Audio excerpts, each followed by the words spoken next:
I'm not telling this story for forgiveness. I don't need it, and I sure as hell don't deserve it. What I deserve is something else entirely, something that sits in my chest like a stone I can't cough up. The coffee tastes like ash. Everything tastes like ash now. I set the mug down on the kitchen counter, the ceramic clicking against granite in the silence of our suburban tomb. Rachel's still upstairs, sleeping off whatever she did last night.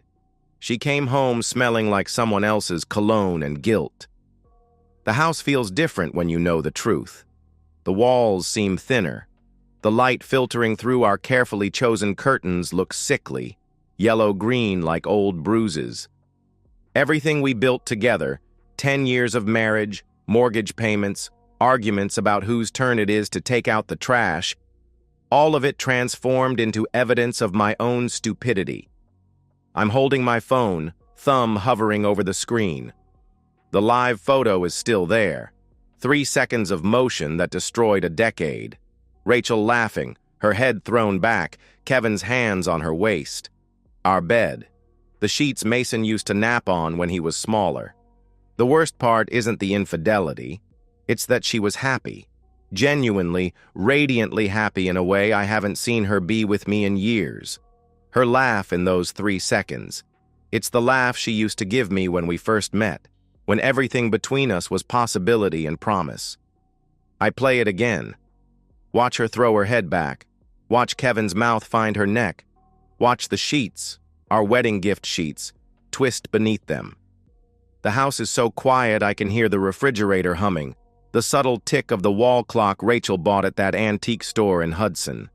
Normal sounds of normal life, continuing as if the world hasn't shifted on its axis. I should feel rage. That's what a normal man would feel, right?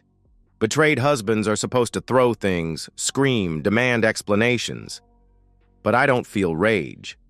I feel something colder, something that settles in my bones like winter. Rachel's footsteps creak overhead. The shower starts running. She'll be down in 20 minutes, hair still damp, wearing that oversized NYU sweatshirt that used to be mine. She'll pour herself coffee, check her phone, maybe ask about my day. And I'll answer like I always do, because that's what we do. We perform our marriage, even when there's nothing left to perform. I watch the photo loop again. 3 seconds. Her laugh echoing in my skull. The strange thing about betrayal is how it recontextualizes everything. Every late night at the office, every weekend girls' trip, every time she checked her phone and smiled at something she wouldn't share. The signs were there, scattered like breadcrumbs through our daily routine. I just wasn't hungry enough to follow them. But I'm hungry now.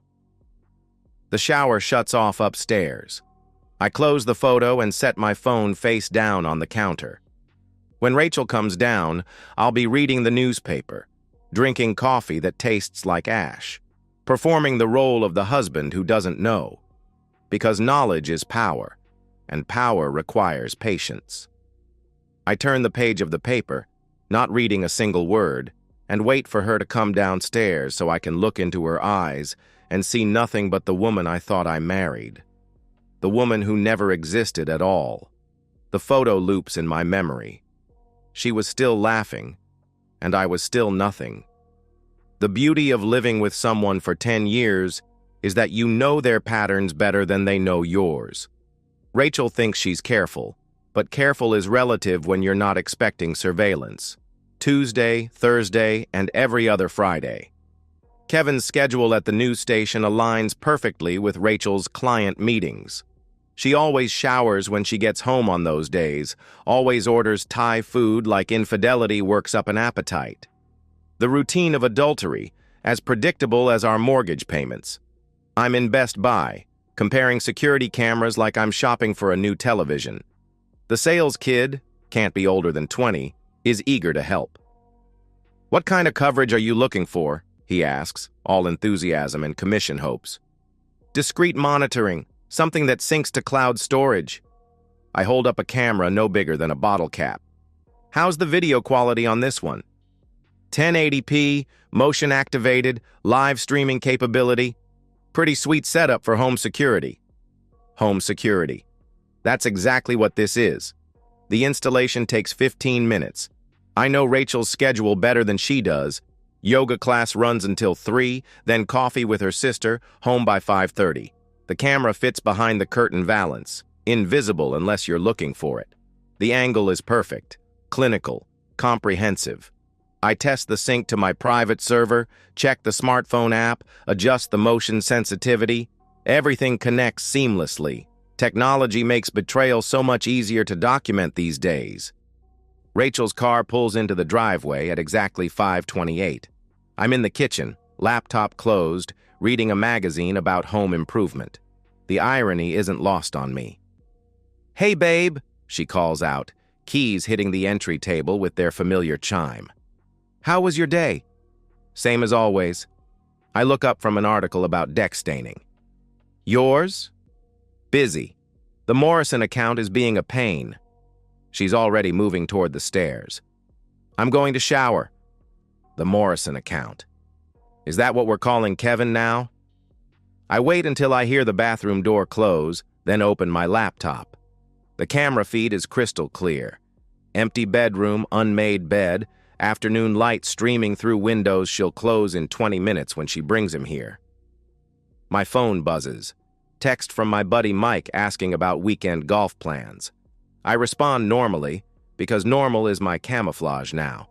Normal is how I hide the transformation happening beneath my skin. The water shuts off upstairs. I close the laptop and return to my magazine, studying an article about garden irrigation systems. Timing is everything in landscaping. Too much water too fast, and you flood the roots. Too little, and everything dies slowly. But get the timing right, and you can control exactly what grows and what withers. Rachel comes downstairs in her NYU sweatshirt, hair damp, smelling like the lavender body wash I bought her for Christmas. She pours coffee into her favorite mug, the one Mason made in 2nd grade, slightly lopsided with a heart painted in red. "What's for dinner?" she asks, checking her phone. "Thought we'd order Thai." She smiles, and for a moment she looks like the woman I married. Before I knew about Tuesday, Thursday, and every other Friday. Before 3 seconds of a live photo taught me that love and loyalty are different currencies entirely. "Sounds perfect," she says, and I believe she means it. That's the thing about deception. It requires truth to survive. Rachel isn't lying about everything. She genuinely likes Thai food, genuinely loves our son, genuinely believes she can compartmentalize her life into neat little boxes that never touch each other. But boxes break when you drop them hard enough. I order pad Thai and spring rolls, extra spicy the way she likes it. We eat on the couch, watching some mindless sitcom, her foot touching mine under the blanket. Domestic bliss with a foundation of rot.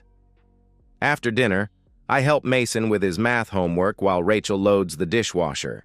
She hums while she works, some song I don't recognize, something that makes her smile to herself. Another secret, another piece of the woman I thought I knew. "Dad, this doesn't make sense," Mason says, eraser worn down to nothing from frustrated corrections. "Sometimes problems look impossible until you change your approach," I tell him, pointing to the equation. "See? Start from the end and work backward." He tries it my way and grins when the answer emerges. "It works." "Usually does." Rachel kisses me goodnight at 11:30, her lips tasting like toothpaste and lies. I wait until she's asleep, then check my phone. The camera feed shows our empty bedroom, motion sensors ready, everything in position. Tomorrow is Thursday. I don't watch the first recording alone. That would be selfish. The beauty of modern technology is how easy it makes sharing. A private streaming link sent to carefully selected email addresses at exactly 2:47 p.m. on a Thursday afternoon. No context, no explanation. Just, thought you should know. 10 names on my contact list. 10 people whose worlds are about to shift. Diane, Rachel's mother, who still calls her baby girl and thinks her daughter hung the moon. Lauren and Casey, The girl's night enablers who probably knew all along and said nothing. Rachel's boss at the marketing firm who hired her straight out of graduate school and treats her like family. Kevin's wife, Melissa, who posts pictures of their anniversary dinners and calls him her forever love on social media. And 5 others, friends, colleagues, people who matter in Rachel's carefully constructed social ecosystem. I'm in my car in the office parking garage when I hit send. The messages go out simultaneously, each one carrying the same payload. No accusation, no drama, just information, delivered with the clinical precision of a medical diagnosis. My phone stays silent for exactly 11 minutes. Then it explodes. The first call comes from Melissa. I don't answer, but I can imagine her voice, shaking, desperate, hoping there's been some mistake. The second call is from Diane, probably wanting to protect her baby girl from whatever horrible thing I'm suggesting. Lauren calls twice, then sends a text. WTF, Derek? I drive home through afternoon traffic, phone buzzing like an angry wasp in the cup holder. By the time I pull into the driveway, there are 14 missed calls and 23 unread messages. But I'm not here for the aftermath. I'm here for the main event. Rachel's car isn't in the driveway. She's still at Kevin's apartment, still performing their Tuesday, Thursday, every other Friday ritual, still believing she controls the narrative of her own life. I pour myself a scotch, the good stuff, the bottle we've been saving for a special occasion, and settle into my study. The laptop screen shows 3 different camera angles now: living room, bedroom, kitchen. I've been busy during lunch breaks. At 4:23 p.m., my phone rings. Rachel's number. I let it go to voicemail.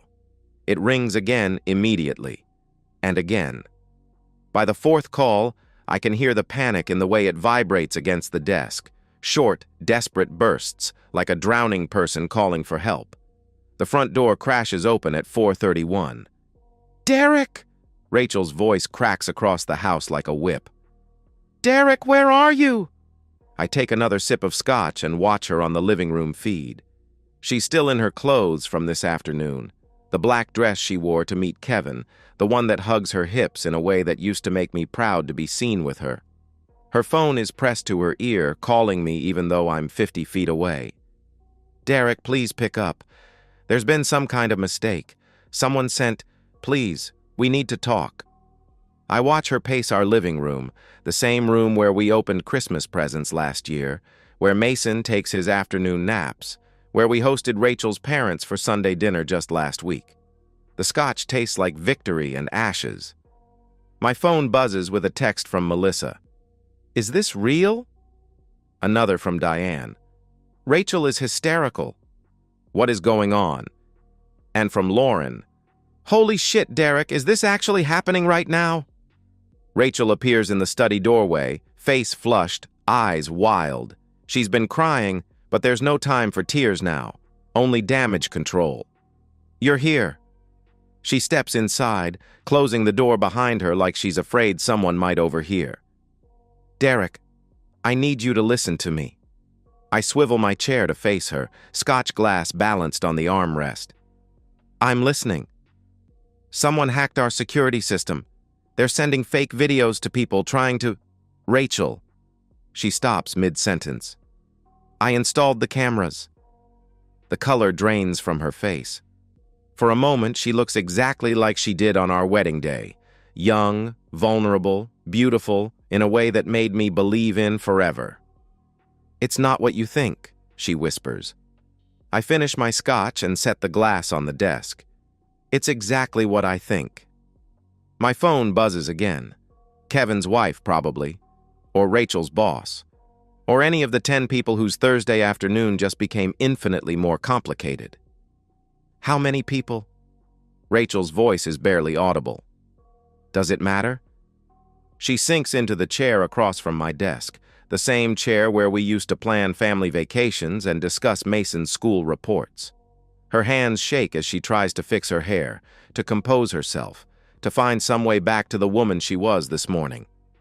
But that woman is gone. The streaming link made sure of that. Derek, please. We can fix this. There's nothing to fix. She starts to cry then, really cry, the kind of deep sobs that come from somewhere primal and desperate.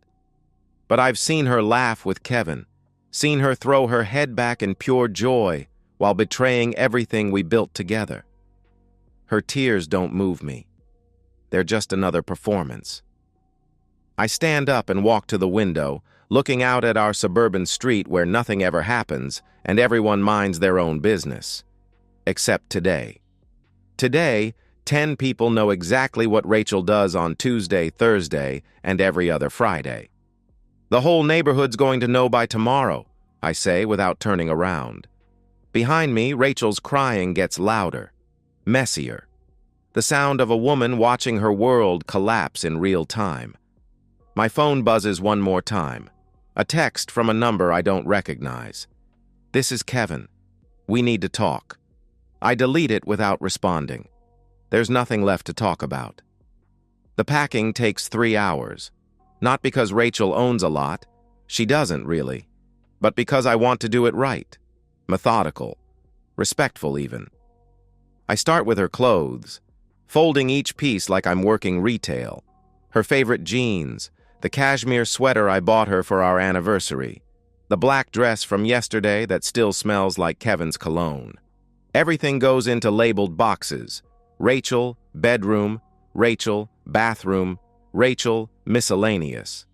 The legal papers are already printed, signed by my attorney, notarized yesterday morning while Rachel was at yoga. Divorce petition, temporary custody arrangement, financial disclosure forms. I tape them to the front door in a manila envelope with her name written in block letters. By 6 a.m., her entire life sits on our front porch in 17 boxes and 3 suitcases. 10 years of marriage, reduced to something that could fit in a small moving truck. I reset the smart locks through the app on my phone. New codes, new permissions. The house recognizes only 2 residents now, me and Mason. Rachel's car pulls into the driveway at 6:23 a.m. She probably spent the night at her mother's, trying to craft some explanation that doesn't sound like what it actually is.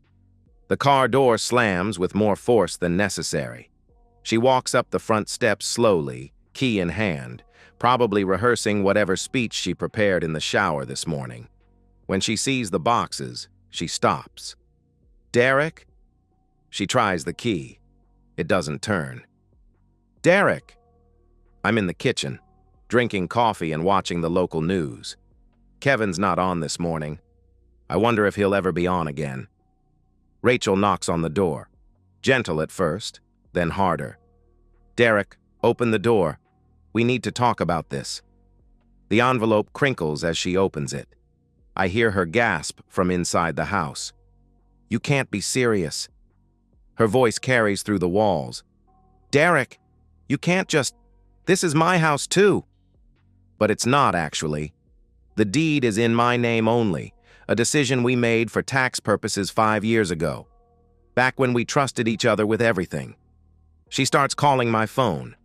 I let each call go to voicemail, sitting at the kitchen table with my coffee and newspaper, listening to her voice get progressively more desperate outside my front door.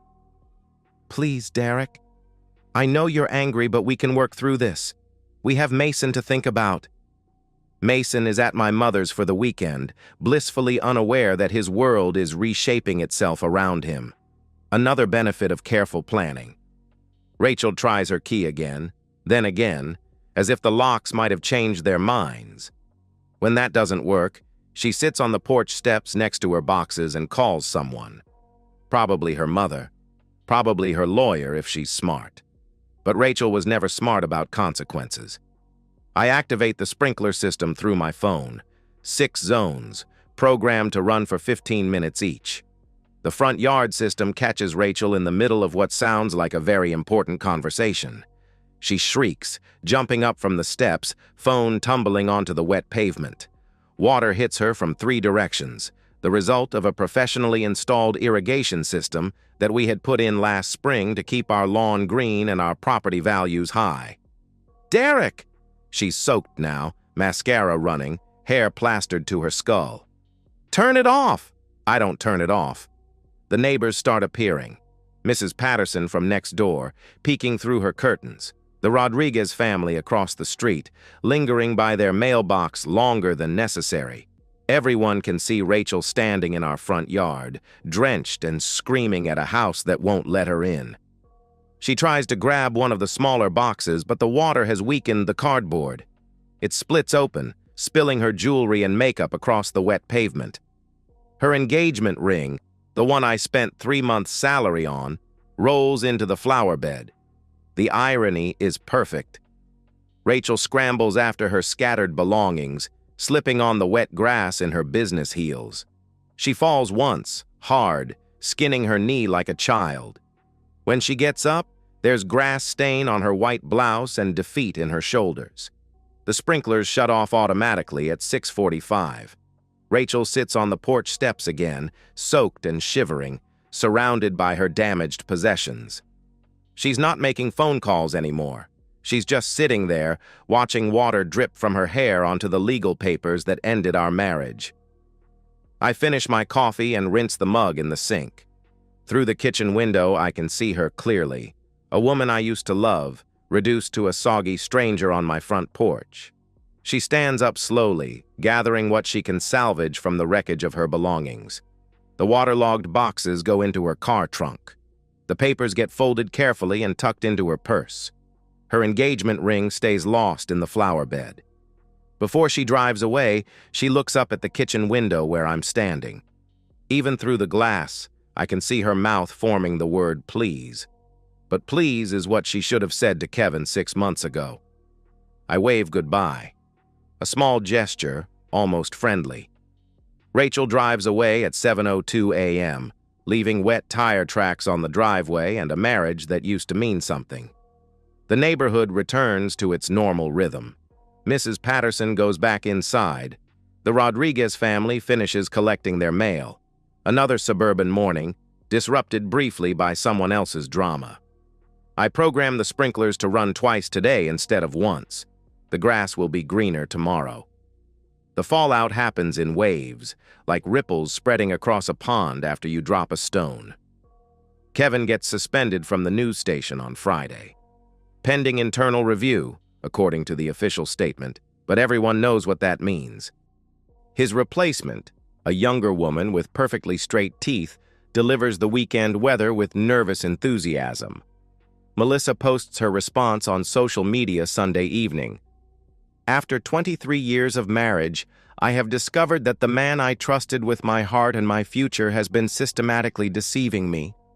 I will be filing for divorce and ask for privacy during this difficult time. It gets shared 400 times in 2 hours. Rachel loses her job on Monday. Not fired exactly, but her boss, Sandra, who was one of my 10 recipients, suggests it might be best if Rachel pursued new opportunities elsewhere. Something about maintaining client confidence and professional standards. I meet with my attorney Tuesday morning, David Kruger, same guy who handled our house purchase, our wills, Mason's adoption paperwork when we thought we might want more kids. He's seen the whole arc of our relationship, from hopeful beginning to documented end. This is comprehensive, he says, flipping through the evidence folder. Almost surgically precise. I'm a detail-oriented person. The custody arrangement should be straightforward, given the circumstances, and the prenup will simplify the financial division. The prenup Rachel didn't want to sign but eventually did, after her mother convinced her it was just good business sense. Another decision that aged well. What about the house? Yours entirely. She has no legal claim. David slides the papers across his mahogany desk. Everything official, everything final, everything exactly as planned. Mason comes home from my mother's on Wednesday, full of stories about the zoo and ice cream and the new puzzle they worked on together. He asks where Mommy is, and I tell him she's staying at Grandma Diane's for a few days. He accepts this easily, the way children accept disruptions to routine when they trust the adults to handle adult problems. We order pizza and watch cartoons, and for an hour, life feels almost normal. Rachel's emails start arriving on Thursday. Long, rambling messages about second chances and counseling and how we can rebuild trust. She's moved from denial to bargaining, right on schedule according to the grief cycle. I don't respond to any of them. The neighborhood dynamics shift subtly. People wave when they see me, but their smiles are different now. Part sympathy, part fascination, part fear that whatever happened to the Graysons might be contagious. Divorce is like cancer in suburbia. Everyone's supportive until they worry about catching it. Mrs. Patterson brings me a casserole on Friday evening. "Just thought you might not be cooking much these days," she says, hovering on my doorstep like she's hoping for details. That's very thoughtful. "If you need anything, babysitting or just someone to talk to, Harold and I are right next door." I thank her and close the door. The casserole goes directly into the freezer, next to the frozen meals I've been stockpiling since this began. Planning ahead has always been my strength. The divorce papers get filed on Monday morning. Rachel's signature appears on the counterpetition by Wednesday afternoon, probably encouraged by whatever lawyer she hired with money she doesn't have anymore. Our mutual friends divide themselves like children picking teams. Lauren and Casey side with Rachel, naturally. They were always her friends first, mine by proximity. But Mike and Jennifer from our couple's dinner group invite me to their anniversary party, and Sarah from the PTA asks if I need help with Mason's school events. People choose sides based on their own marriages, their own fears about what they might do if faced with similar circumstances. The men generally understand. The women are more complicated. Kevin's career implodes spectacularly. The station refuses to renew his contract, and no other network in the tri-state area will touch him. There's a certain justice in watching a man who built his reputation on delivering truth get destroyed by the truth about himself. But I don't feel triumphant. I feel tired. The house is quieter now. Mason and I develop new routines. Breakfast together before school, homework at the kitchen table, bedtime stories that don't involve princesses who get rescued by princes. We're learning to be a family of two, and it's not as hard as I expected. Rachel keeps calling. I keep not answering. 3 weeks after the sprinklers incident, she shows up at Mason's school pickup line. She's lost weight, and her hair looks like she cut it herself. When she sees me, her face crumbles. "Please," she says, walking toward my car. 5 minutes. Just let me explain." I roll down my window. "There's nothing to explain. I made a mistake. I know that. But we can—" "You made a choice, Rachel. Repeatedly. For 6 months." She's crying now, standing in the school parking lot where other parents are watching our drama unfold. "I love you. I love our family." "You love the idea of our family. The version that exists when you're not fucking Kevin." The words hit her like physical blows. She steps back, hand over her mouth, eyes wide with shock at my language. In 10 years of marriage, I never talked to her like that. But the old Derek died with a 3-second video clip. Mason runs out of school with his backpack bouncing, oblivious to the tension crackling between his parents. He hugs Rachel first, because she's closer, then climbs into my car. "Are you coming home, Mommy?" he asks. Rachel looks at me over his head, hope and desperation warring in her expression. "Mommy's going to stay at Grandma's a little longer," I say. The hope dies in her eyes. I drive away, leaving her standing in the parking lot next to her car, the same car that used to sit in our driveway, that used to belong in our life, that now looks foreign and out of place everywhere I see it. In the rearview mirror, she gets smaller and smaller until she disappears completely. That night, Mason asks why Mommy looks so sad. "Sometimes grown-ups make choices that hurt people they love," I tell him, "and then they have to live with those choices." He considers this with 8-year-old seriousness. "Is that why she can't come home?" "That's exactly why." He nods and returns to his homework, accepting the adult world's complexities with the resilience of childhood. In a few years, he'll understand more. He'll have questions that are harder to answer. But for now, he has math problems and spelling words, and a father who comes home every night at exactly the same time. Consistency is underrated, especially after your world explodes. People expect anger from me. They want drama, confrontation, the satisfying crack of a man finally breaking under pressure. Instead, they get silence. My neighbor Harold tries to bond over beer and divorce horror stories. "You're handling this better than I would," he says, shaking his head. "I'd have probably done something stupid by now." "Like what?" "I don't know. Keyed her car. Posted those videos online. Something to really hurt her back." But Harold doesn't understand. The videos were never about hurting Rachel. They were about truth.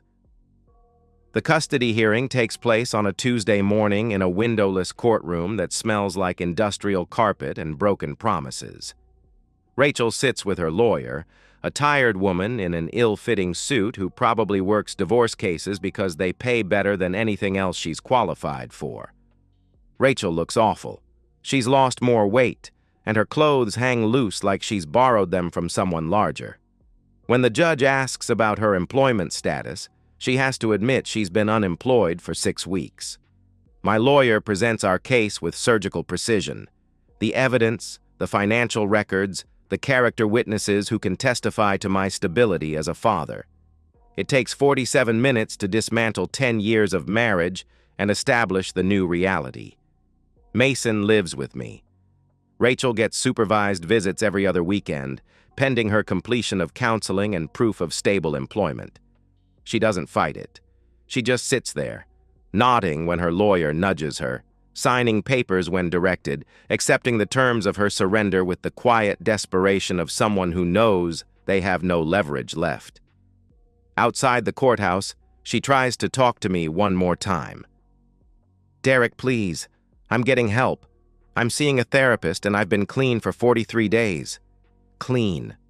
As if Kevin was a drug addiction instead of a choice she made every Tuesday, Thursday, and every other Friday for 6 months. I'm glad you're getting help. Could we maybe try counseling? Together? For Mason?" I look at her standing on the courthouse steps, small and broken and still fundamentally missing the point.